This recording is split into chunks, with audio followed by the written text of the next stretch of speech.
সূরা কাফিরুন যে ব্যক্তি রাতের বেলা তেলাওয়াত করবে, ঘুমানোর আগে তেলাওয়াত করবে আর কি, আল্লাহ রাব্বুল আলামিন তাকে শিরকের পাপ থেকে হেফাজত করবেন।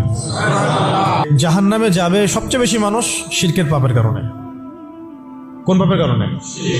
শিরকের পাপের কারণে। এবং শিরকের পাপ এমন পাপ যেই পাপটা আল্লাহ রাব্বুল আলামিন ক্ষমা করেন না, ওই অবস্থায় মারা গেলে ক্ষমা করেন না। কিন্তু তওবা করলে, জীবদ্দশায় তওবা করলে ইনশাল্লাহ মাফ হতে পারে, অবশ্যই হতে পারে। কিন্তু ওই শিরকের পাপ নিয়ে কেউ যদি মারা যায়, আল্লাহ রাব্বুল আলামিন এই পাপটাকে ক্ষমা করবেন না। এটা সূরা নিসার মধ্যে অনেকবার বলা হয়েছে, ইন্নাল্লাহা লা ইয়াগফিরু আন ইউশরাকা বিহি ওয়া ইয়াগফিরু মা দুনা যালিকা লিমান ইয়াশা।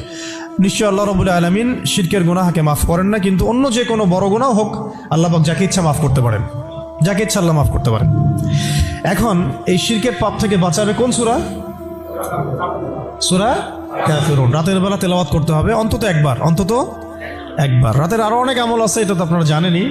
অন্তত পক্ষে এই আমলগুলো করবেন, সূরা ফালাক, নাস, ইখলাস এগুলো পড়বেন, শেষ রাতে মোনাজাত করবেন, 2 রাকাত নফল হলেও পড়ার চেষ্টা করবেন। আল্লাহ পাক সবাইকে তৌফিক দান করেন।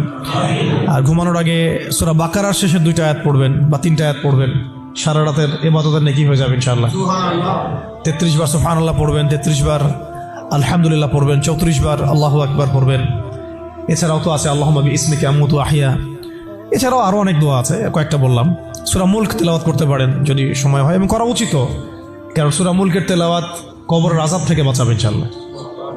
এগুলো আমল করবেন। আমলটা বাড়ানোর চেষ্টা করতে হবে এই কারণে যে যার আমল বেশি তার মধ্যে নূর বেশি, আল্লাহ পাকের মারিফত বেশি, তার মধ্যে দ্বীনের ফিকিরও বেশি থাকবে, এবং তার দোয়াও বেশি কবুল হবে ইনশাআল্লাহ।